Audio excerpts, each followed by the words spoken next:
दोस्तों ये कहानी थ्रू माई विंडो का second part through my window across the sea है। अगर आपने इस मूवी का पहला पार्ट अभी तक नहीं देखा तो लिंक डिस्क्रिप्शन में है। अब शुरू करते हैं। तो मूवी की शुरुआत में हम देखते हैं कि आरिस अपनी मेडिकल की पढ़ाई करने के लिए स्कॉट होम चला जाता है और रकेल अपने होम टाउन बार्सिलोना में ही अपनी ग्रेजुएशन कंप्लीट करने लगती है। वो दोनों एक दूसरे से हजारों किलोमीटर दूर हो गए हैं, पर फिर भी वो दोनों अपने लॉन्ग डिस्टेंस रिलेशनशिप बनाए हुए हैं। आरिस रकेल को रोज मैसेज करता है। वो दोनों अक्सर रोमांटिक सॉन्ग एक साथ सुनते हैं और गुनगुनाते हैं और एक दूसरे के साथ वो लंबी बातें किया करते। वो दोनों लंबी बातें करते हुए एक दूसरे को ये एहसास दिलाते कि वो हर समय एक दूसरे के साथ हैं। यहाँ तक कि रकेल की क्लास में, लाइब्रेरी में, कैंटीन में वो दोनों दुनिया को भूलकर बस एक दूसरे में खोए रहते हैं। लेकिन आरिस अपनी खिड़की से समंदर को देखते हुए उस पार रह रही रकेल से दूर होकर खुश नहीं था। इसीलिए वो रकेल से बात करने के लिए उसे हर वक्त मैसेज किया करता, चाहे रकेल कहीं भी हो। आरिस जो मेडिसिन की पढ़ाई करना चाहता था, अब उसको ये पढ़ाई बेमानी सी लगती है, क्योंकि ये सब पढ़ना तो उस आरिस का ख्वाब था जो कभी रकेल से मिला ही नहीं था। और इस आरिस का सपना तो सिर्फ रकेल के साथ रहना ही था, जिसकी वजह से वो अपनी क्लास में फोकस नहीं दे पाता था और फेल हो जाता है। वो अपने नए दोस्तों के साथ होते हुए भी उनके साथ नहीं था। ऐसा करते हुए उसे लगभग 1 साल हो गया था। फिर परेशान होकर वो रकेल को एक वॉइस नोट देने के लिए रिकॉर्ड करता है कि पता नहीं मैं यहाँ क्यों आया हूँ, मुझे तो बस तुमसे मिलना है, तुम्हारी बहुत याद आती है। लेकिन वो ये नोट रकेल को सेंड नहीं करता। दूसरी तरफ रकेल के कॉलेज की छुट्टियां लगने से पहले उसकी टीचर रकेल पर गुस्सा करती है और उससे कहती है कि तुम पूरा साल पढ़ाई करने के बजाय अपने फोन पर लगी रहती हो। लेकिन उसको रकेल का नोवेल थ्रू माई विंडो बहुत पसंद आया, जिसकी वजह से वो रकेल को एक पब्लिशर का नंबर देकर उसको अपनी कहानी भेजने को कहती है और साथ ही वो बोलती है कि पब्लिशर से मिलते वक्त तुम अपना फोन बंद रखना। इसके बाद रकेल अपनी फ्रेंड डनायला से मिलती है। वहीं उसका एक क्लासमेट ग्रेको आता है और ये भी रकेल को पसंद करता है। वो उससे उसकी छुट्टियों के प्लान के बारे में पूछता है तो रकेल उससे कहती है कि वो पूरी छुट्टियां अपने घर में ही अपनी मोम के साथ बिताएगी। डनायला उन दोनों की बातें बड़े ध्यान से सुन रही होती है। ग्रेगो उसकी बात सुनकर कहता है, अगर तुम्हारा प्लान बदले या इससे बेटर बहाना तुम्हें ना मिले तो मुझे बता देना। उसके जाते ही डनायला रकेल से कहती है कि तुम साल भर से आरिस के साथ फोन पर लगी हुई हो और ग्रेगो तुमसे सिर्फ एक पार्टी में चलने के लिए ही तो पूछ रहा है और तुम्हारे पार्टी में चले जाने से तुम्हारे ऊपर कोई पहाड़ तो नहीं टूट जाएगा। उसकी बात सुनकर रकेल भागकर ग्रेगो के पास आती है और जैसे ही वो उसको आवाज लगाने लगती है तभी पीछे से सच में आरिस वहाँ पर आ जाता है। रकेल उसे देखकर खुश हो जाती है और उसे किस कर लेती है। वहीं योशी पूरे साल भर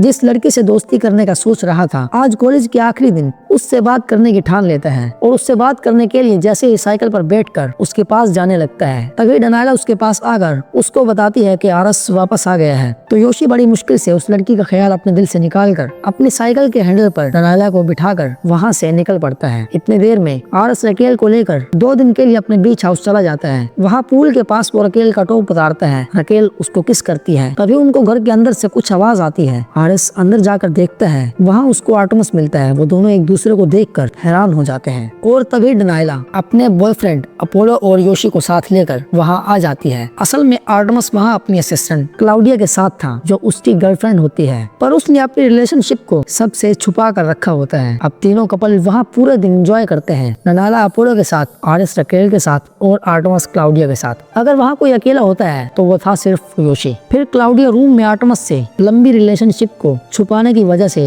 लड़ रही होती है और तभी अपोलो आ जाता है। वो उनकी मेड क्लाउडिया को अपने भाई के रूम में देखकर चौंक जाता है। इस पर क्लाउडिया उसको जवाब देती है कि वो रूम की सफाई करने आई थी। अपोलो बेड के नीचे छुपे हुए आर्टेमिस को देख लेता है लेकिन वो कुछ नहीं कहता। अपोलो क्लाउडिया से कॉन्डम का पैकेट लेकर वहाँ से चला जाता है। उसके जाते ही क्लाउडिया आर्टेमिस पर भड़क जाती है और कहती है कि अगर तुम हमारे रिलेशनशिप को सबके सामने नहीं रख सकते तो मैं हमेशा के लिए यहाँ से चले जाती हूँ। तो आर्टेमिस उसको रोकते हुए उससे कहते हैं कि ठीक है, मैं सबसे बात करूंगा और सबके सामने तुम्हें प्रपोज करूंगा। ये बात सुनकर क्लाउडिया उसको खुशी से किस कर लेती है। फिर जब सभी एक साथ बैठकर बातें कर रहे होते हैं तभी क्लाउडिया सबसे कहती है कि आर्टेमिस आप सभी लोगों से कुछ बात करना चाहता है। तो आर्टेमिस हिम्मत करते हुए सभी को अपने रिलेशनशिप के बारे में बताने वाला होता है। तभी वहाँ उनके पेरेंट्स आ जाते हैं, जिन्हें देखकर वो चुप हो जाता है। उसके पापा क्लाउडिया को देखकर सबके लिए ड्रिंक बनवाने के लिए बोलते हैं। क्लाउडिया चुपचाप ड्रिंक बनवाने के लिए चली जाती है और आर्टेमिस कुछ नहीं कह पाता। फिर रात को रकेल पब्लिशर को अपना नोवेल मेल करने की कोशिश करती है, पर घबराहट की वजह से वो ऐसा कर नहीं पाते। तो योशी दूर खड़ा उसको मैसेज करता है कि तुम इस मेल को कर दो, क्योंकि जिस दिन तुमने मुझे ये कहानी भेजी थी मैंने उसी दिन उसको पढ़ लिया था और कहानी में दम है। फिर वो वहाँ से चला जाता है तो रकेल उसको जवाब देती हुई बताती है कि आरस ने अभी तक इस कहानी को पढ़ा नहीं है। और फिर वो ऊपर योशी की तरफ देखती है, लेकिन योशी वहाँ से चला गया था। और तभी वो ठीक उसके बगल में आकर लेट जाता है और रकेल से कहता है कि कोई बात नहीं, बॉयफ्रेंड तो आते जाते रहते हैं लेकिन दोस्त जिंदगी भर साथ रहते हैं। अगली सुबह रकेल आरस के साथ टाउन घूमने चली जाती है। वहाँ उसे प्यास लगती है तो वो वहाँ एक रेस्टोरेंट में पानी लेने के लिए जाती है। वहाँ ग्रेगो काम कर रहा होता है। वो रेस्टोरेंट उसके पेरेंट्स का था। रकेल को देखकर ग्रेगो उसे कहता है कि तुम तो अपनी मोम के साथ रहने वाली थी ना, जिस पर रकेल उसको बताती है कि वो सिर्फ इसी वीकेंड के लिए आई है। तभी आरस भी वहाँ पहुँच जाता है। असल में आरस और ग्रेगो दोनों बचपन के दोस्त हैं। तो ग्रेगो आरस से रकेल को मिलवाता है। ग्रेगो को पता नहीं था कि रकेल आरस की गर्लफ्रेंड है। फिर रकेल के चले जाने के बाद ग्रेगो आरस से बताता है कि वो रकेल को चाहता है और रकेल है कि उससे पट ही नहीं पा रही। अब तुम भी आ गए हो जो हमेशा उस लड़की को ले जाता है जिसको मैं चाहता हूँ। तो इस पर आरस उसे कहता है कि भाई मैं इस बार तुम्हारे बीच में नहीं आऊंगा, ये मेरा वादा रहा। फिर बाहर आकर रकेल और आरस बहुत हंसते हैं। यहाँ से आने के बाद वो दोनों सबके साथ अपने पेरेंट्स की प्राइवेट योट लेकर समंदर में घूमने के लिए निकल जाते हैं और वहाँ वो दोनों खूब मजे करते हैं और काफी टाइम साथ बिताते हैं। फिर चट्टानों के पास आकर आरस स्विमिंग का बहाना बनाकर रकेल को लेकर वहाँ से चट्टानों पर आ जाता है और वो दोनों खूब मजे करते हैं और काफी टाइम साथ बिताते हैं। तभी वहाँ आरस के कॉलेज की एक फ्रेंड वेरा भी आ जाती है और वो अपनी माँ के साथ अपनी योट पर होती है। उसको देखकर आरस रकेल के साथ उसकी योट पर आ जाता है। वीरा रकेल के गले लगकर बताती है कि आरस अक्सर तुम्हारी बातें ही करता रहता है। वो आरस को अपनी माँ से भी मिलवाती है। इसके बाद वो उन दोनों को आज का डिनर साथ करने के लिए पूछती है तो रकेल मान जाती है। फिर डिनर टाइम में बातों बातों में योशी बताता है कि रकेल ने नोवेल लिखी है जिसको वो पब्लिश करने वाली है। ये बात सुनकर आरस हैरान हो जाता है और वो रकेल से पूछता है कि तुमने मुझको इसके बारे में कुछ बताया नहीं।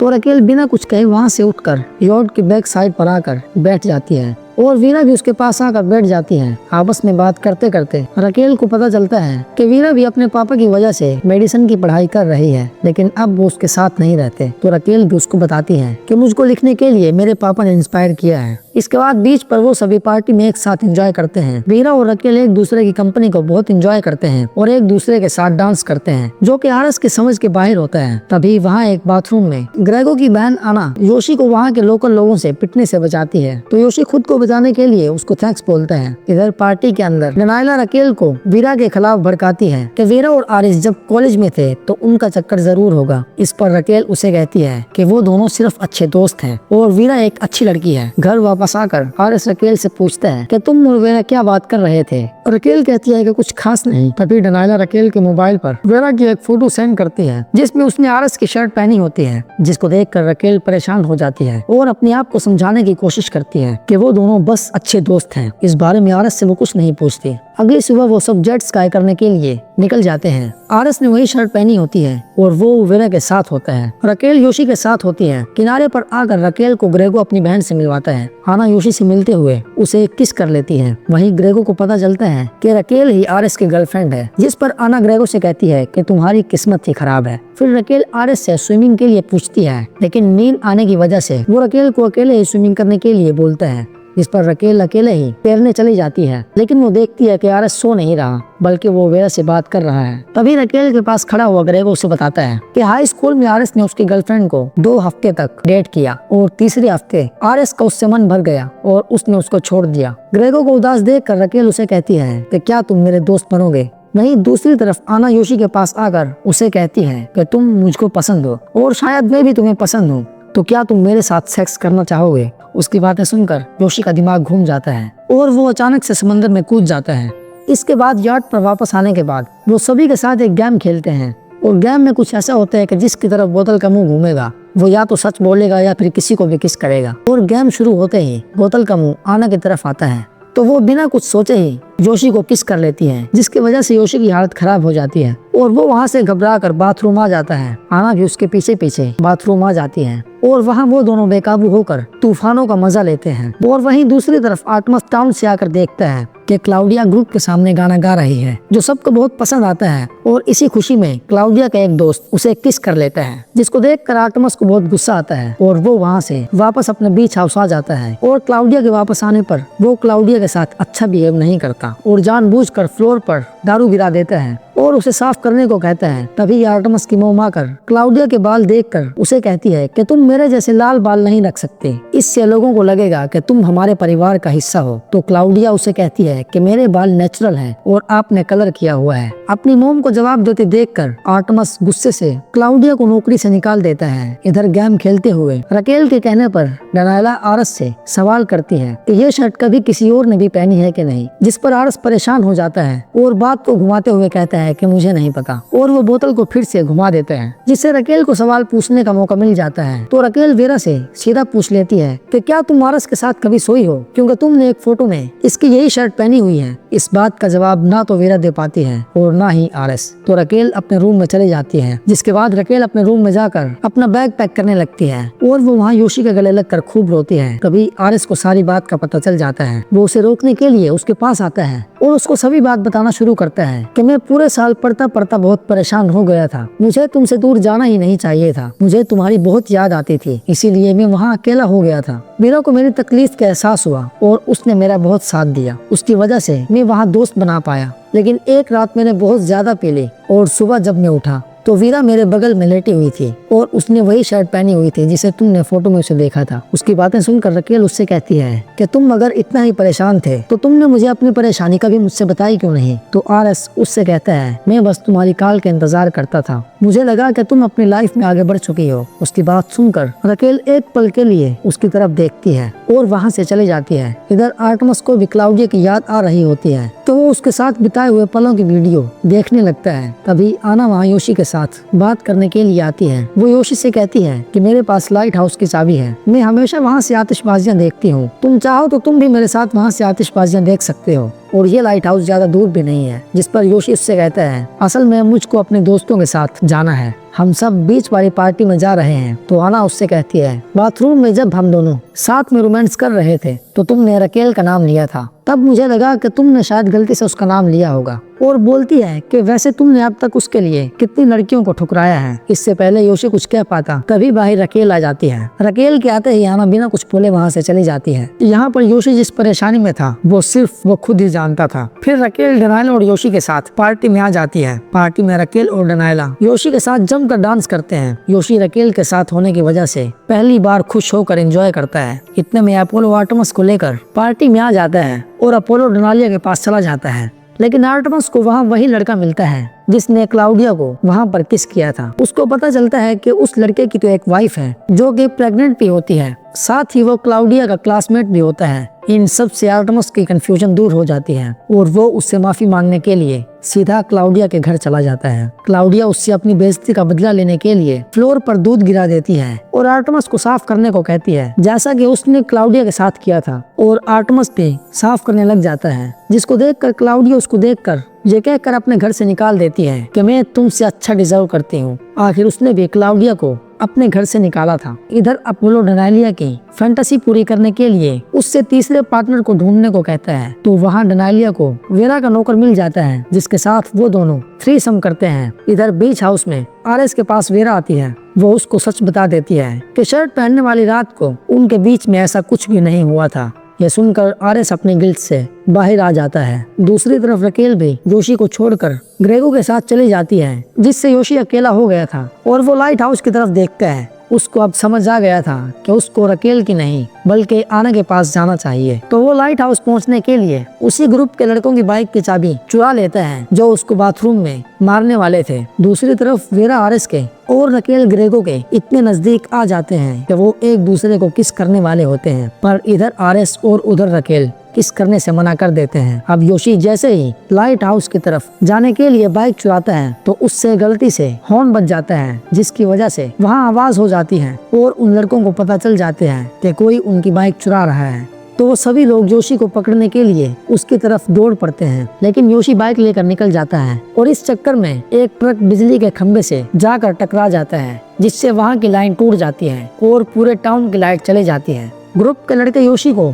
पकड़ने के लिए अपनी बाइकों से उसका पीछा करने लगते हैं। योशी किसी भी हालत में आना के पास लाइट हाउस पहुंचना चाहता है, लेकिन लाइट हाउस के नजदीक आते ही योशी का एक्सीडेंट हो जाता है और वो बाइक के साथ ही पहाड़ी से नीचे गिर जाता है। आरिस अपने बीच हाउस से किसी को पहाड़ी से गिरते देख लेते हैं तो वो अपनी जेट स्काई लेकर उसके तरफ निकल पड़ता है, लेकिन जब वो उसके पास पहुंचता है तो वो योशी को पाता है। वो उसे देखकर परेशान हो जाता है और उसे बचाने के लिए अपनी पूरी कोशिश करता है। इतने में सभी लोग पहाड़ी के ऊपर आ जाते हैं, आना भी आ जाती है, लेकिन जब तक रकेल पहाड़ी से नीचे उतरकर उनके पास आती है तब तक योशी मर चुका होता है। अगले दिन योशी के फ्यूनरल पर डनायला और रकेल बहुत ही रोती हैं। रकेल योशी को काले सूट में देखकर बहुत रोती है, क्योंकि योशी को काला कपड़ा कभी भी पसंद नहीं था, इसीलिए उसने कभी काले कपड़े पहने ही नहीं थे। तो आरएस रकेल को वहाँ से बाहर ले आता है। रकेल उस पर बहुत चिल्लाती है और उसे कहती है कि तुम्हारा डॉक्टर बनने का क्या फायदा, तुमसे तो अपने दोस्त तक की जान बचाई ना जा सके। इस पर दुखी होकर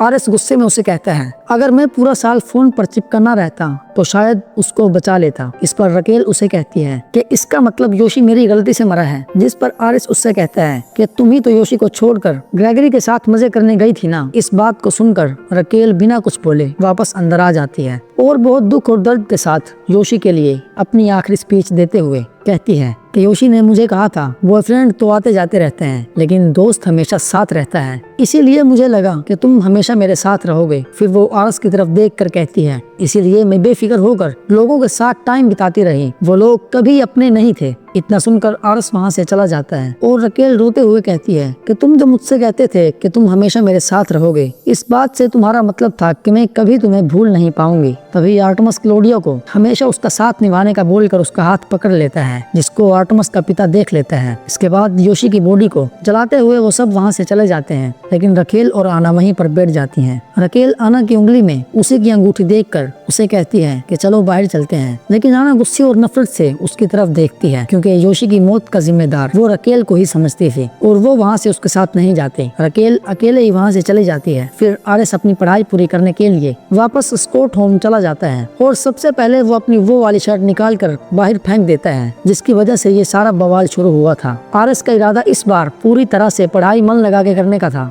तो वो एक मैसेज रकेल को लिखता है, उससे माफी मांगता है, पर वो उसको भेजता नहीं है। तभी वेरा आरिस को मैसेज करती है और उससे पूछती है कि वो स्कॉट होम आ गया है कि नहीं, लेकिन आरिस उसको कोई जवाब नहीं देता। इधर रकेल के पास एक ईमेल नोटिफिकेशन आता है। वो अपने लैपटॉप को खोलकर मेल पढ़ती है तो उसको पता चलता है कि वो मेल पब्लिशर की तरफ से आई है, क्योंकि उन लोगों को रकेल का नॉवल पसंद आ गया था और वो उसको पब्लिश करना चाहते थे। असल में योशी ने रकेल के एजेंट बनकर उसको बिना बताए उस नॉवल को पब्लिशर के पास भेज दिया था और साथ में उसने रकेल की ईमेल आईडी भी दे दी थी। साथ ही उसने पब्लिशर को बताया था कि अगर रकेल फिर भी कोई जवाब ना दे तो आप मेरी असिस्टेंट डनायला से कांटेक्ट कर सकते हैं, और योशी ने उसका भी ईमेल एड्रेस पब्लिशर को भेज दिया था। उस ईमेल को पढ़ते हुए वो दोनों बहुत इमोशनल हो जाते हैं, क्योंकि योशी ने मरने के बाद भी अपनी सच्ची दोस्ती निभाई है। तभी रकेल की माँ उसके पास आकर उसे बताती है कि ग्रेगो उससे मिलने आया है, तो रकेल कहती है आप उसको बोल दो, मैं उससे बाद में बात कर लूंगी। और फिर रकेल अपनी खिड़की बंद कर देती है।